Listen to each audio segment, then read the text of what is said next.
안녕하세요. 고독한 낭독회 와주신 여러분들 반갑습니다. 오늘 고독한 낭독회에선 오랜만에 이 논어에 관한 책 다시 준비해봤는데요. 논어에서 전해지는 지혜 결정체들은 우리들에게 끊임없는 가르침을 전해주고 있습니다. 저 또한 이 논어를 통해서 많은 것을 배우고 느끼는 시간을 함께하고 있는데요. 고독한 낭독회에서도 벌써 세 번째 논어의 시간을 갖게 되었죠. 매번 새로운 관점에서의 논어를 배우는 게 퍽 재미가 있습니다. 그 중에서도 오늘은 스타북스 출판사에서 나온 처음 시작하는 논어라는 책을 준비했는데, 이 책은 명언 한 문장을 중심으로 각각의 명언 이야기, 지혜가 꼬리를 무는 역사 이야기, 이 두 가지의 관점에서 서술을 해서 독자들의 이해를 돕기 위해 힘을 썼다고 합니다. 명언과 명언이 생겨난 배경과 이야기들을 같이 만나볼 수 있는데요. 어렵게 생각했던 논어, 처음 시작하려는 논어를 조금 더 쉽고 친밀하게 만들어주는 책인 것 같습니다. 매번 새롭게 다가오는 공자의 논어, 오늘도 여러분들과 같이 나눠보는 시간이 되었으면 좋겠네요. 네, 그럼 처음 시작하는 논어, 오늘 고독한 낭독회에서 잠시 만나보시죠.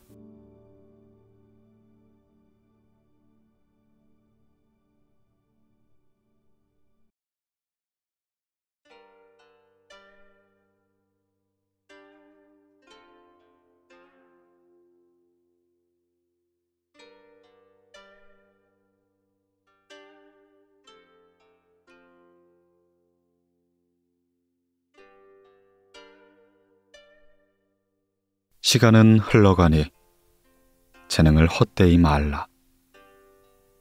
시불 아여. 시간은 흘러가고 세월은 우릴 기다려주지 않는다. 노소공 32년, 나라에서 쫓겨나 고개를 떠돌던 노소공이 진나라에서 죽자 그의 동생이 왕위를 계승했다. 바로 노정공이었다. 당시 노나라의 정권은 개완자가 장악하고 있었는데, 그의 가신인 중량해와 양후는 개완자를 떠받드는 척하며 그의 권력을 갉아먹기 시작했다. 양후는 과감하고 용맹스러운 사람으로서 대단한 야심가였다. 그가 노나라에서 정권을 잡고 있는 동안 약소국이었던 노나라는 점차 강성해지기 시작했다. 한 번은 개완자가 고위급 인사들을 초대해 연회를 베풀 때였다. 공자는 기쁜 마음으로 연회에 참석하려 했으나 양호가 대문 앞에서 이렇게 말하는 것이었다. 개씨가 초대한 명사 가운데는 당신은 포함되지 않소. 예, 공자는 어쩔 수 없이 되돌아갈 수밖에 없었다. 당시 공자의 나이는 17살이었다. 양호의 태도와 말에 공자가 얼마나 마음에 상처를 입었는지 충분히 상상이 갈 대목인 것이다. 세월이 가며 공자도 점차 성숙해졌고 사회적으로 명성을 쌓게 되었다. 양호는 비록 권세는 갖고 있었으나 사회적으로 명망이 높은 지식인들의 지지를 받지 않는다면 정권을 유지하기 힘들 거라는 걸 알고 있었다. 그리하여 그는 온갖 수단과 방법을 동원하여 공자를 자신의 수하로 끌어들여 했다. 공자의 명성을 이용하여 자신의 권세를 강화하기 위함이었다. 어느 날 양호는 사람을 시켜 푹 삶은 암돼지 한 마리를 공자에게 선물로 보냈다. 당시의 노나라에서는 신분이 높은 사람으로부터 선물을 받았을 땐 직접 찾아가 답례 인사를 올리는 풍습이 있었다. 이에 공자는 양호가 일부러 자신을 조정으로 끌어들이기 위한 걸 눈치채고 일부러 그가 출타하고 없는 틈을 타 답례 인사를 치르기 위해 찾아갔다. 그런데 공교롭게도 돌아오는 길에 양호와 마주치고 말았다. 양호는 공자에게 시간은 흘러가고 세월은 우릴 기다려주지 않으니 재능을 헛되이 쓰지 말거라 라는 설득을 했다. 그러나 공자는 겉으로 고개를 끄덕이면서도 끈에는 자신의 신념을 굽히지 않았다. 지혜가 꼬리를 무는 역사 이야기. 당나라 정관 4년 당태종은 병부상서 이정에게 병사를 이끌고 돌고를 공격하도록 명하였다. 이에 보철산으로 후퇴한 돌고의 힐라가아는 사신을 파견하여 당나라에게 용서를 구하며 당에게 귀순할 것을 정했다. 당태종은 이정을 시켜 힐라가안을 영접하도록 명령하는 동시에 당검 등을 돌궐로 파견시켜 돌궐인들을 안정시키고 교화시키도록 했다. 이정은 부하장수 장공근에게 말했다. 황제께서 파견한 사신이 이미 돌궐에 도착했네. 돌궐족들은 이미 마음을 푹 놓고 있을 걸세. 이때 우리가 기병들 1만 명과 21분의 식량을 챙겨 급습한다면 우린 대승을 거둘 수 있을 걸세. 그러자 장공군이 걱정스러운 듯 말했다. 황제께서는 이미 돌궐족의 투항을 받아들이시기로 한 데다 우리 사신이 이미 그 땅에 가 있습니다. 저희가 섣불리 공격했다가 사신일에게 목숨이 위태로워지면 그때는 어떡합니까? 이정은 단호한 어조로 말했다. 시간은 우릴 기다려주지 않네. 돌궐족들이 군사력을 재충전할 때까지 내버려 둔다면 우린 앞으로 영원히 승리를 거둘 수 없을 걸세. 한나라 때 한씨는 역시끼를 희생시켜 제 나라를 격파했네. 하물며 단검을 희생한다고 하더라도 아쉬울 게 뭐가 있겠나. 군사를 이끌고 음산에 도착한 이정은 그곳에 맞닥뜨린 돌궐족의 정찰대 1000여 명을 생포한 뒤 기습 공격을 단행했다. 당나라군이 공격하리라곤 꿈에도 몰랐던 힐리가아는 기습 공격에 갈팡질팡하다 10만여 명의 군사들과 함께 포로로 잡히고 말았다. 당나라는 이를 계기로 음산을 비롯한 몽고 지역의 광활한 땅을 개척할 수 있었다.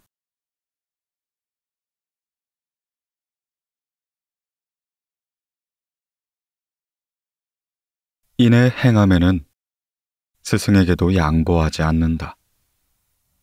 당인 불량. 공자께서 말씀하시길 인을 행함엔 스승에도 양보하지 않는다 라고 하였다.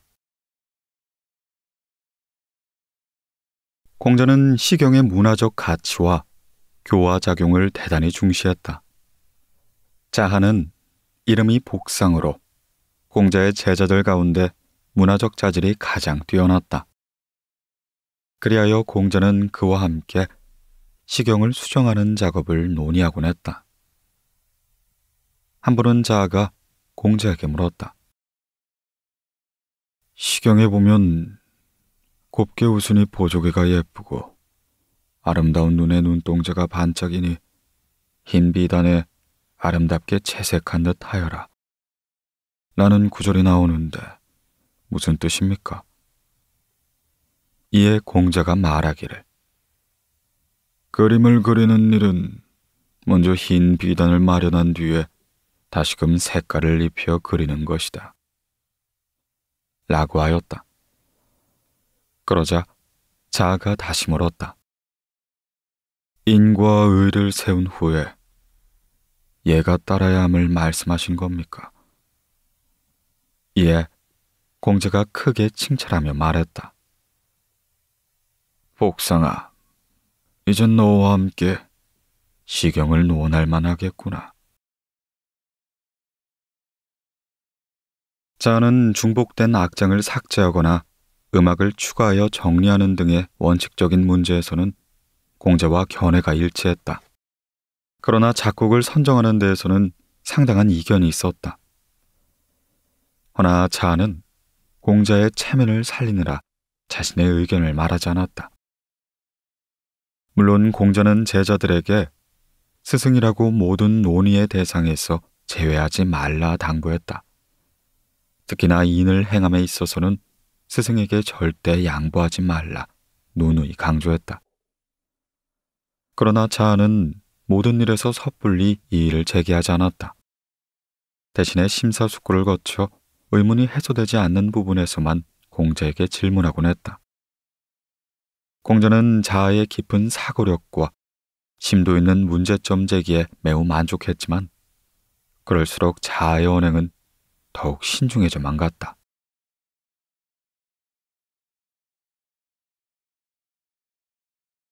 지혜가 꼬리를 무는 역사 이야기.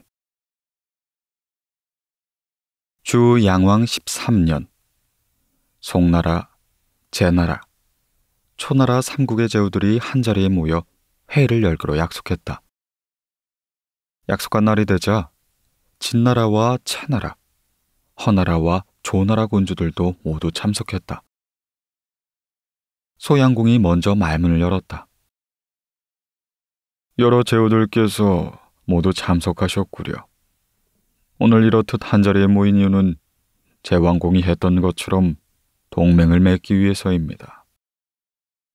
우리 모두 힘을 합하여 주왕실을 섬기면서 서로 간의 전쟁은 그만두고는 천하를 태평하게 다스리도록 하는데 여러 제후들의 생각은 어떻소? 그러자 초성왕이 말했다. 좋은 말씀이시오. 헌데 맹주는 어떻게 결정한단 말이오? 예, 소양공이 대답했다. 그건 간단하오. 공운을 많이 세운 사람일수록 자기가 높을 것이니 우리 가운데 자기가 가장 높은 사람을 맹주로 뽑도록 합시다. 그 말이 끝나기가 무섭게 초성왕이 말했다.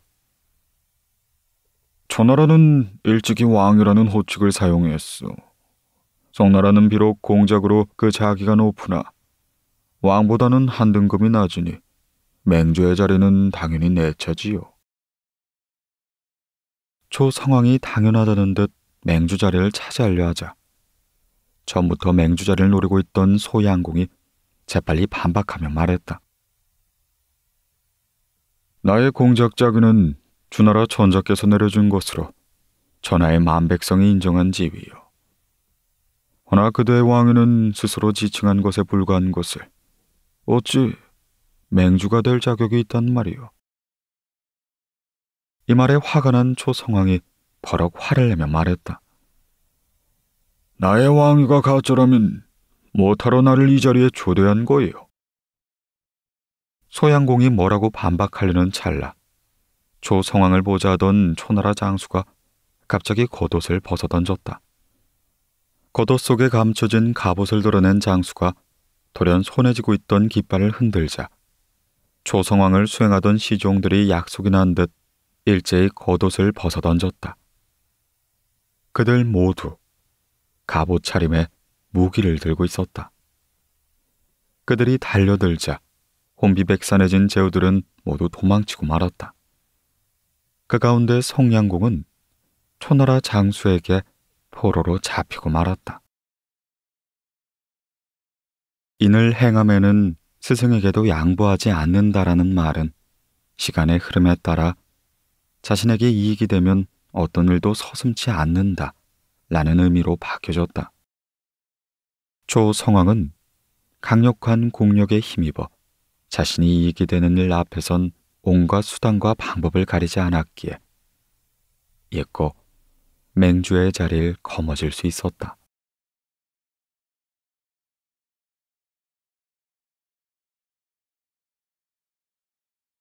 작은 일을 참지 못하면 큰 일을 망치게 된다.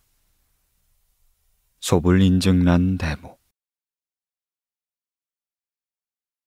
공자께서 말씀하시기를 꾸미는 말은 덕을 어지럽히고 작은 일을 참지 못하면 큰 일을 망치게 된다 라고 하였다. 작은 일을 참지 못하면 큰일을 망치게 된다는 공자의 말은 사소한 일에는 관대하게 참고 넘어가며 일의 경중에 따라 적절히 처리해야만 큰일을 도모할 수 있다는 뜻이다. 전해오는 이야기에 따르면 공자는 제자들을 이끌고 노자를 찾아가 가르침을 부탁한 적이 있다고 한다. 공자는 마침 눈을 감고 수양 중에 있던 노자를 향해 예를 갖춰 인사를 올린 후 한쪽에 서서 가만히 기다렸다. 잠시 후 노자가 인기척을 듣고 눈을 뜨자 공자는 재빨리 인사를 올리며 말했다. 소인 공구가 특별히 가르침을 받기 위해 왔습니다.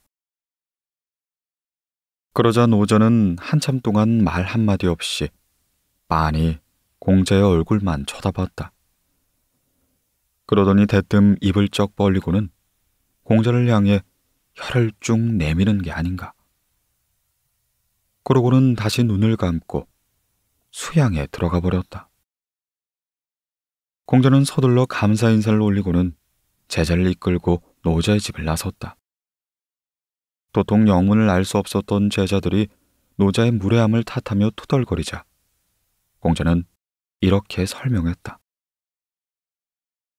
노자께서는 이미 우리에게 가르침을 주셨지 않느냐. 노자께서는 이빨은 강하고 단단하지만 쉽게 부러지는 반면에 혀는 연약한 듯 싶으면서도 대단히 강하다고 말씀해 주셨다. 예컨대 이빨은 자칫 모조리 빠질 수 있겠지만 혀는 멀쩡하니 그대로이지 않더냐. 노자께서는 강과 약의 변증 관계를 우리에게 설명해 주신 거다. 제자들은 공자의 설명을 다 듣고 나서야 머리를 치며 고개를 끄덕였다. 공자는 혀와 이빨의 강과 약의 상호 보완 관계를 깨달았고 더 나아가서는 작은 일을 참지 못하면 큰 일을 망치게 된다 라는 주장을 실천으로 옮겼다. 공자는 평생 동안 각 제후국들을 돌아다니며 자신의 학설과 정치적 이념을 설파하였다. 때로는 모진 비바람을 맞고 굶주림에 허덕였을 뿐만 아니라 사회 각계층의 사람들로부터 조롱과 비난을 받았다. 그럼에도 불구하고 공자는 민족과 자신의 신념을 위해 온갖 수모와 비난에 맞서 마침내 중국 문명의 등불을 밝히는 유가의 성인으로서 우뚝 설 수 있게 되었다. 지혜가 꼬리를 무는 역사 이야기. 243년 서축의 재상 제갈량은 10만 대군을 이끌고 최후의 전쟁에 나섰다. 위나라 명제는 사마이에게 군사를 이끌고 위수 건너편에 진영을 세우도록 명령했다. 제갈량은 속전속결로 전쟁을 끝내고자 했으나 사마이는 결전을 치를 시기가 아니라고 판단했다. 그리하여 제갈량이 군사를 일으켜 3번이나 공격을 해왔으나 3번 모두 싸움에 응하지 않은 것이다.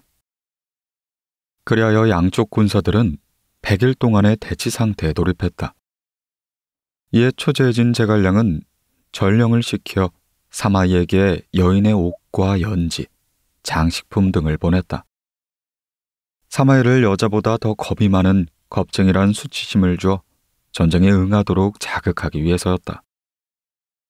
그러나 뜻밖에도 사마이는 아무렇지 않은 척 싸움에 응하지 않겠다는 의사를 전달했다. 사마이의 부하 장수들은 모욕을 참을 수 없다며 죽음을 불사한 결정을 주장했다. 그러나 작은 일을 참지 못하면 큰 일을 망친다는 이치를 사마이는 잘 알고 있었다. 이에 사마이는 이렇게 말했다. 좋네. 내가 황상께 상소문을 올려 종나라의 군사들과 결전을 치를 수 있도록 허락을 얻겠네. 사마이는 보란듯이 상소문을 올렸으나 조정에서는 사마이의 예측대로 출전을 허락하지 않았다. 그렇게 오랫동안 두 군영의 대치 상태가 지속되면서 제갈량은 피로 누적으로 쓰러져 끝내는 군영에서 죽고 말았다. 총나라군은 하는 수 없이 철수하게 되었고 사마이는 전투 한 번 치르지 않고 무사히 돌아올 수 있었다.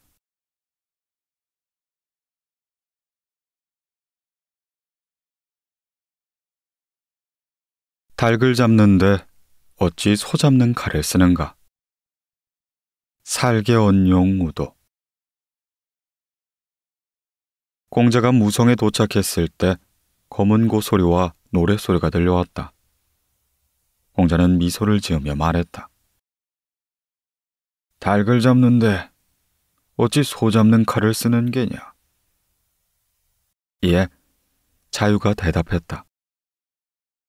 저는 지난날 스승님으로부터 군자가 도를 알면 사람을 사랑하게 되고 소인이 도를 알면 부리기 쉽게 된다는 가르침을 들었습니다. 그러자 공자가 말했다.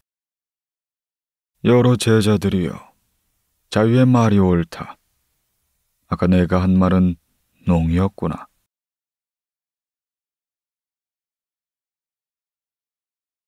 노나라에는 무성이란 작은 현이 있었는데 지금의 산동성 비연 부근이다.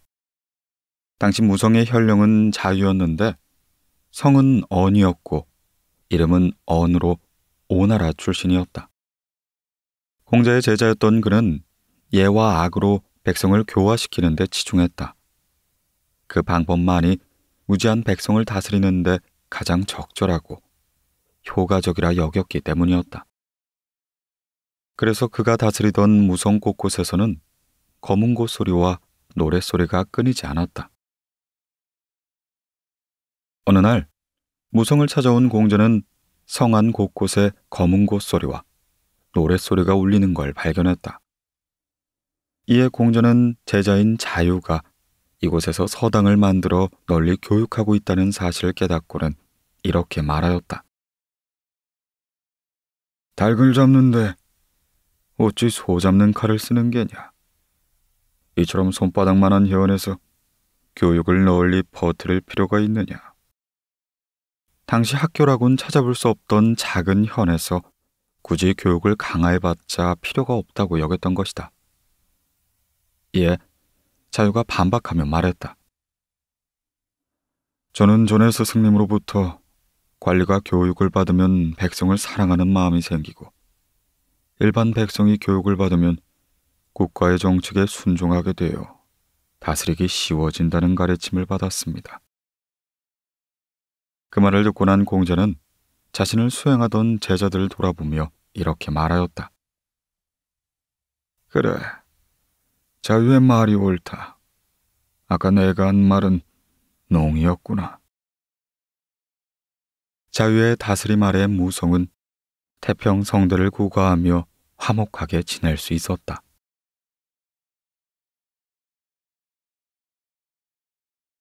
지혜가 꼬리를 무는 역사 이야기. 동안 말년 대장군 하진이 당시 정권을 장악하고 있던 환관들과 권력 다툼을 벌이고 있을 때다. 원소가 하진에게 동탁 장군을 시켜 20만 명의 군사를 이끌고 환관들을 내치라고 제안했다. 이에 조조가 강력하게 반대하며 말했다. 그까지 환관들을 내치는 데는 옥리들만으로 충분하거늘. 닭을 잡는데 어찌 소를 잡는 칼을 쓴단 말이오. 게다가 환관들이 조정을 장악하고 있다는 사실을 동탁이 알게 된다면 그 다음엔 어떤 일이 벌어질지 장담할 수 없소. 그러나 하진은 조조의 주장을 받아들이지 않았다. 그는 환관들을 없애기 위해 동탁의 군사 20만 명을 낙양으로 입성시켰다. 이에 조조가 탄식하며 말했다. 전하를 요동시켜 혼란에 빠뜨린 이는 바로 하진이로다. 과연 조조의 예측대로였다. 공중의 환관들은 더 이상 도망칠 길이 없다고 판단되자 하진을 궁 안으로 들어오게 하여 살해하고 말았다. 한편 동탁은 낙양에 입성하자마자 정권을 장악하고 있는 황제를 폐위시켜버렸다. 그로 말미암아 천하가 혼란에 빠지게 되었고 결국 동아는 멸망하고 만다. 만일 이때 하진이 닭을 잡는데 어찌 소를 잡는 칼을 쓰겠는가 라고 말한 조조의 말뜻을 이해했더라면 아마 그와 같은 재앙은 피할 수 있었을 것이다.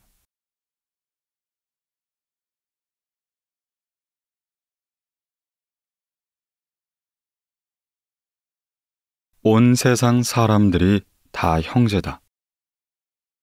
사해 진에게의 형제.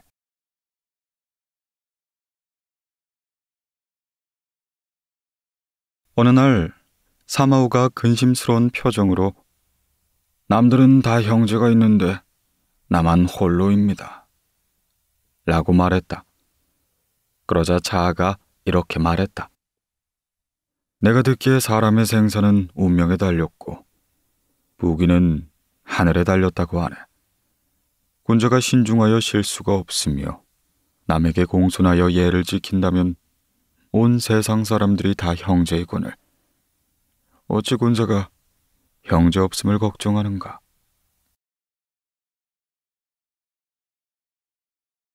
사마오는 남들이 다 형제가 있는데 오로지 자신만 형제가 없다고 한탄했지만 실제는 그렇지 않았다. 사마오의 형은 송나라 대부 환태였다. 그는 군권을 장악하고 조정을 쥐락펴락했는데 사람의 댐댐이가 워낙 교만하고 포악하여 송나라 왕마저 꼼짝하지 못할 정도였다. 게다가 천성적으로 사치스러워서 살아있는 동안 온갖 사치와 향락을 일삼았다. 이 소식을 전해 들은 공자는 격분하여 종종 불의의 대표적 사례로 삼았으며 그토록 사치스러운 자는 죽어서 빨리 흙으로 돌아가는 게 낫다 라는 거침없는 비판을 쏟아냈다. 훗날 환태는 세력을 잃고 전 가족이 추방되었다. 사마오는 이러한 형의 존재를 부정했는데 이는 육아에서 중시하는 형제간의 우정에 위배되는 행위였다. 그리하여 자아는 사마오를 위안하며 위와 같이 말한 것이었다. 지혜가 꼬리를 무는 역사 이야기. 당 개원천보 때 동전란이란 유명한 악사가 있었다. 그는 일찍이 당시 유행이던 심가성파와 축가성파의 악곡을 배우면서 직접 호가라는 악보를 만들기도 했다. 훗날 이들 양대파보다 더 유명해진 그는 수많은 시인들과 교분을 나누었다. 당시 시인들은 동전란의 신출귀물한 연주 솜씨를 시로 묘사하기도 했는데 그 가운데 가장 유명한 작품이 이기의 청도대탄 호가성이었다. 동전란은 평생 가난하게 살았으며 60살이 될 때까지 그의 작은 고향을 떠난 적이 없었다. 고족은 동전란의 외롭고 고단한 삶을 위안하며 이런 시를 읊었다. 갈 길 없는 친구 없다 걱정하지 말게나 이 세상 그 누가 그대를 모를 건가.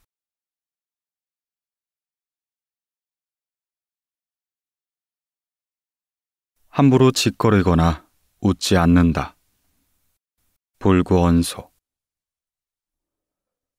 공자께서 공명가에게 공숭 문자에 대해 물으시길 그분은 말하지 않고 웃지도 아니하며 재물을 취하지도 않는다고 하던데 정말인가? 라고 하였다.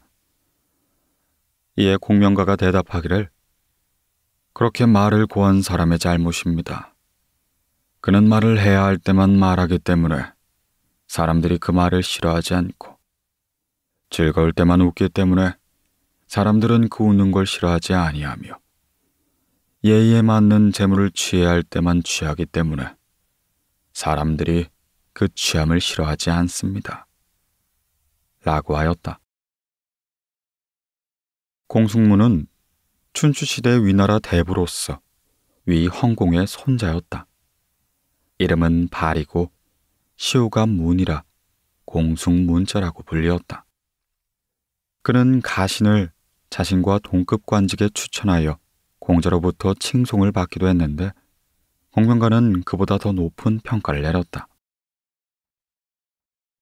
위령공 31년 2월 노종공은 군사를 일으켜 정나라를 습격하여 관 땅을 빼앗았다. 처음 출격할 때는 위나라를 피해 지나가더니 개성가를 울리며 돌아왔을 땐 상황이 달랐다. 노나라의 양호는 개환자와 맹원자를 시켜 위나라 도성 남문을 통해 들어가 동문으로 나오도록 했다. 이에 위령공은 자신에게 양해조차 구하지 않고 도성을 버젓이 가로질러 간 노나라의 행태에 격분하며 즉시 군사를 동원해 뒤쫓게 했다. 이때 이미 퇴직하여 정계를 떠나 있던 공승문자는 수레를 타고 급히 왕궁으로 찾아가 위령왕에게 말하였다. 누군가를 싫어하면서도 그 사람이 하는 것을 그대로 본떠서 하는 것은 예에 맞지 않습니다. 예전에 노소공이 위험에 처했을 때 군왕께서는 아끼던 보물을 내놓고서 노소공이 무사히 귀국하도록 도와주는 사람들에게 사례를 냈다고 합니다. 헌데 이제 와서 사소한 원한 때문에 과거의 화목함을 깨뜨리시려고 하다니 가당키나 하겠습니까? 소인배의 행위를 그대로 흉내내어 화목을 깨뜨리는 것은 오히려 그 소인배에게 속은 것과 매한가지입니다. 양후는 얼마 안과 죗값을 받아 멸망하게 될 것이니 군왕께서는 잠시만 기다리시지요. 위령공은 동승문자의 말을 따르기로 했다. 과연 훗날 양후는 반란을 일으키다 실패하고는 노나라에서 쫓겨나고 말았다. 지혜가 꼬리를 무는 역사 이야기. 송나라 가우원년 12월, 포중은 경성 개봉부의 집으로 임명되었다. 포중은 부임하자마자 개혁을 단행하며 암암리에 선행했던 나쁜 관행을 없앴다. 사실 관아에는 오래전부터 백성들이 억울한 일을 고소하려면 곧장 관아로 들어오지 못하고 고소장을 접수해야 하는 관행이 있었다. 이를 폐사라 불렀는데 폐사를 접수한 뒤에는 지부가 재판을 열지 안 열지를 결정할 때까지 마냥 기다려야만 했다. 그런데 문제는 관아의 문지기들이 고소를 하려고 찾아온 백성들을 상대로 협박과 갈취를 일삼았던 것이다. 그래서 백성들이 제 아무리 억울한 일을 당해도 돈이 없다면 고소장을 접수할 수 없도록 만들었던 것이다. 이러한 폐단을 파악한 포중은 즉시 명령을 내려 폐사를 폐지하고 억울한 일을 당한 백성들은 곧장 관아 안으로 들어와 접수를 하도록 명령했다. 오래전부터 대쪽 같은 성품에 청렴 결백하기로 유명한 포중의 명성을 잊기 들어왔던 백성들은 그가 개봉부의 지부가 되자 너도 나도 만세를 부르며 기뻐했다. 공명정대한 포중의 판결 덕분에 백성들 사이에는 염라대왕 포청천 앞에선 청탁이 통하지 않는다 라는 우스갯소리가 회자될 정도였다. 포중은 준엄하고 강인한 사람으로 이득이나 재물을 위해 권력 앞에 무릎을 꿇는 일이 없었다. 언제나 매섭고 엄숙한 표정을 지으며 위엄까지 잃지 않았는데 주인은 그런 그를 이렇게 평가했다. 포중은 성격이 준엄하고 날카로우며 함부로 짓거리거나 웃지 않았기에 백성들이 포중의 웃음을 보기란 닭한 황하의 강이 맑게 변하는 것보다 어려웠다.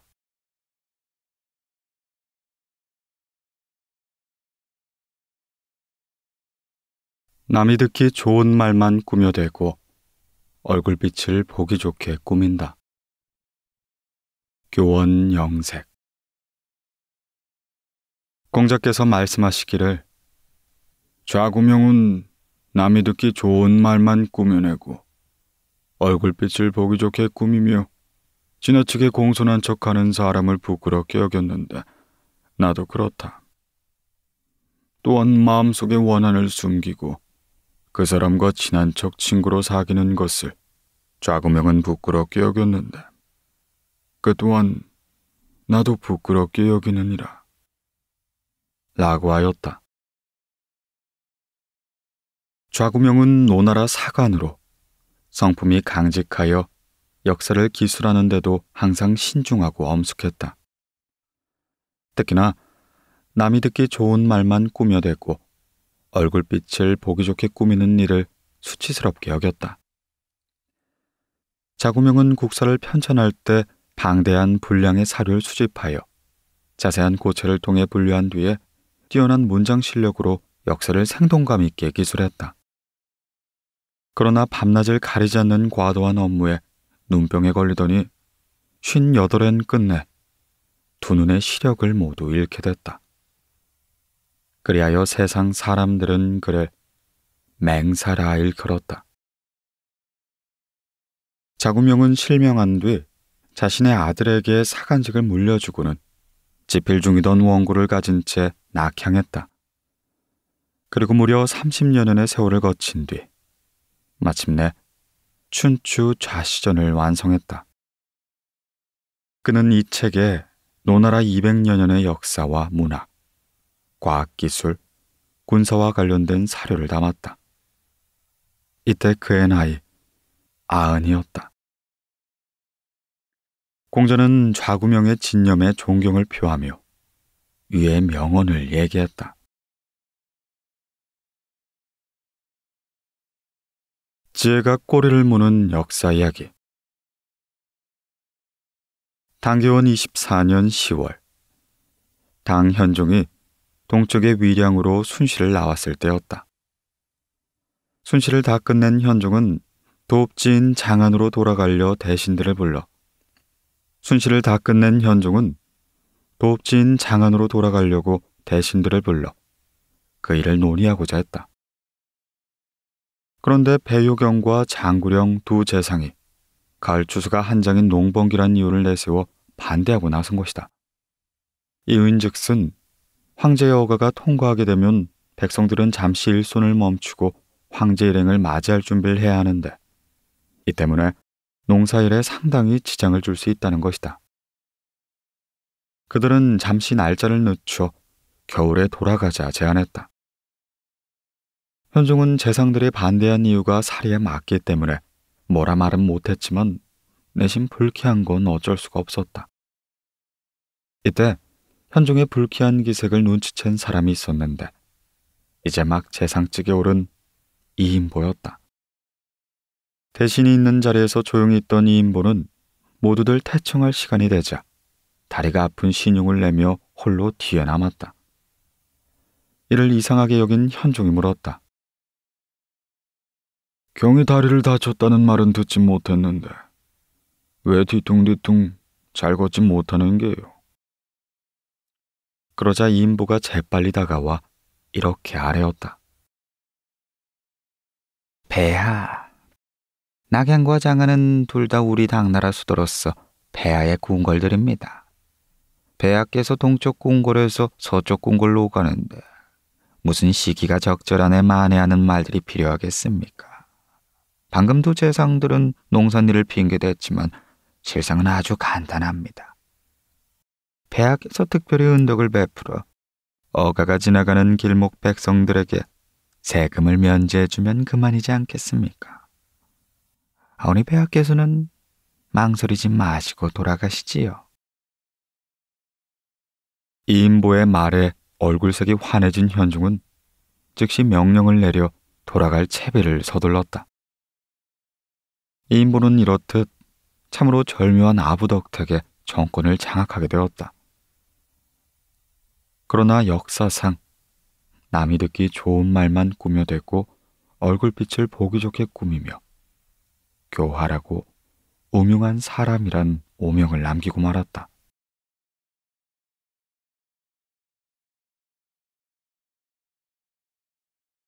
대군의 장수는 빼앗을 수 있어도 필부의 뜻은 꺾을 수 없다. 삼군과 탈수, 필부 불가 탈지. 공자께서 말씀하시기를 대군의 장수는 빼앗을 수 있어도 한 사나이의 뜻은 꺾을 수가 없다. 라고 하였다. 공자는 3살 때 아버지를 여의면서 가난한 유년 시절을 보냈다. 그는 한때 위리와 승전을 역임했지만 중년이 되어서부터는 학생들을 모아 강습을 했다. 공자가 54살이 되던 해, 제자들을 이끌고 여러 제후국을 돌아다니며 자신의 학설과 정치적 주장을 설파했다. 허나 그 누구에게도 기용되지 못했다. 공자는 14년 동안 제후국을 전전하다 노나라로 돌아와선 교육과 저술 활동에 전념했다. 그리고 73살이 되던 해 죽음을 맞이했는데 노나라 도성 북쪽 공림에 묻혔다. 벼슬길이 순탄치 못했지만 공자는 이에 연연하지 않았다. 당시 혼란하고 어지러운 세상을 바꾸고 인과 덕을 펼치는 이상사회를 건설하기 위해 평생을 제후국을 돌아다니며 자신의 학설을 전파했다. 공자가 죽은 뒤에도 그의 제자들은 계속해서 공자의 학설을 전파했고 이로써 유교는 한때 중국의 국교가 되기도 했다. 후세 사람들은 공자 묘를 세우고는 공자를 성인, 성현으로 삼겼다.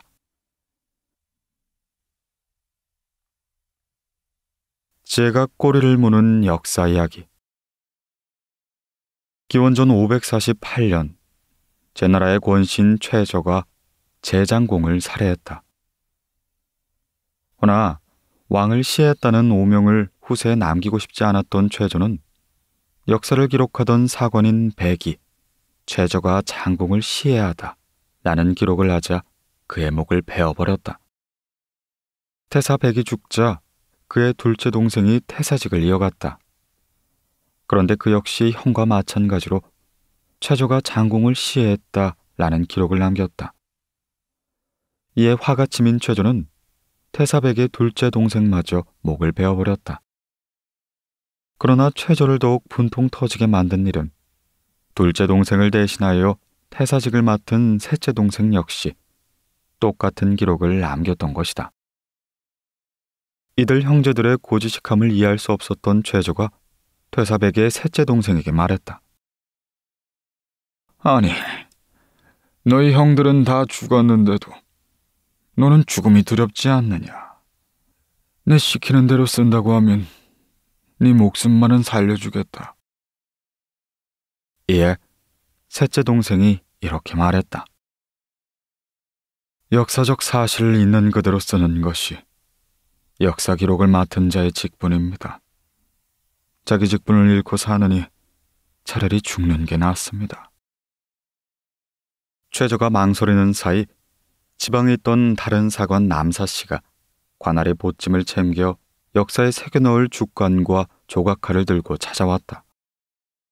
또다시 최저에게 죽임을 당할 태사백의 셋째 동생을 대신해 올바른 역사를 기록하고자 허겁지겁 달려왔던 것이다. 그제서야 사관의 엄중한 의미를 깨달은 최조는 더 이상의 살해를 할 수 없었다. 이처럼 최저가 장공을 시해하다라는 역사적 사실은 여러 사건에 피를 묻힌 끝에서야 기록이 될 수 있었다. 이른바 대군의 장수를 빼앗을 수는 있어도 결코 꺾을 수 없었던 사관들의 강직한 품성 덕분에 가능했던 일이었다.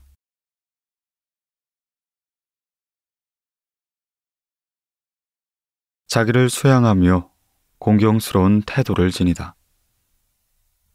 수기이경. 자루가 군자에 대해 묻자 공자께서 말씀하시기를 자기를 수양하며 공경스러운 태도를 지니는 것이다 라고 했다. 그러자 자루가 말했다. 그뿐입니까? 이에 공자께서 말씀하시길 자기를 수양하며 주위 사람을 평온하게 하는 것이다 라고 했다. 그러자 자루가 또다시 물었다. 그뿐입니까?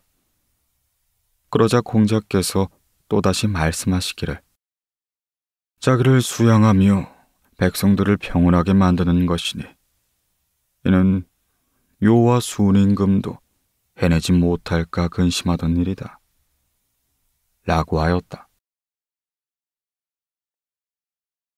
공자는 대단히 예의를 중시하여 낙양에 있는 노자를 찾아가 예에 대해 묻기도 했다. 훗날 노나라에서 상국 대행직을 수행하는 동안에도 극진한 예를 갖춰 군왕을 삼겼다. 주공의 사당을 찾아갈 때는 사소한 일 한 가지도 여러 사람의 의견을 묻고 행하였다. 한마디로 공자에게 예는 자기 수양이었던 것이었다. 한 번은 공자가 노나라 군주와 함께 제사를 올릴 때였다. 군주가 덜 익은 고기를 제사상에 올리도록 그에게 건네주자 공자는 예의에 어긋난다고 여겨 곧장 자리를 박차고 나가버렸다. 그리고 이내 노나라를 떠나 다른 곳으로 옮겨갔다. 평소 공자의 표정은 항상 부드럽고 밝았으며 근엄함을 잃지 않았다. 또 제 아무리 사소하고 하찮은 일에도 그냥 지나치는 법이 없었다. 예컨대 자리 배치가 잘못된 좌석에는 절대로 앉지 않았고 삐뚤삐뚤 썰어진 고기는 절대 입에 대지 않을 정도였다. 지혜가 꼬리를 무는 역사 이야기. 청대말 유명전은 조종의 명을 받들어 대만의 총독으로 파견되었다. 그는 대만의 지방행정 조직을 체계화하고 교통과 우편, 통신망을 정비하고 최초의 철도를 부실하는 등 대만 근대화에 크나큰 공헌을 했다. 유명적이 총독으로 파견되는 데는 다음과 같은 일화가 전해지고 있다. 당시 이용장은 증극본에게 대만으로 파견시킬 총독 세 사람을 추천했다. 증극본은 세 사람의 자질과 인품을 확인하기 위해 자신의 관저로 불러들였다. 그러나 막상 이들을 불러들인 증극본은 오랜 시간이 지나도 모습을 드러내지 않고 그들은 오랫동안 대청에서 기다리도록 내비뒀다. 그리고는 아무도 몰래 대청 한쪽 문틈 사이로 세 사람의 일거수일투족을 유심히 지켜봤다. 대청에서 기다리는 시간이 길어지며 후보자 가운데 두 사람은 답답함과 무료함에 점차 짜증을 냈다. 그러나 유명조는 평온한 태도로 느긋하게 앉아 대청에 걸린 족자의 글을 유심히 들여다보기만 했다. 한참 뒤에 증극본은 세 사람을 따로 불러들여 대청에 걸린 족자의 내용을 질문했다. 물론 유명전 혼자만이 정확하게 대답했고 덕분에 그는 대만 총독으로 임명된 것이다. 증극본은 자기 수양을 대단히 중시했다. 개인 수양은 정사를 처리하는 능력과 인품이 직결되어 있다고 여겼기 때문이었다. 즉, 자기를 수양하며 공경스러운 태도를 지닌 사람이야말로 백성들 모두를 평안하게 다스릴 수 있다 믿은 것이다.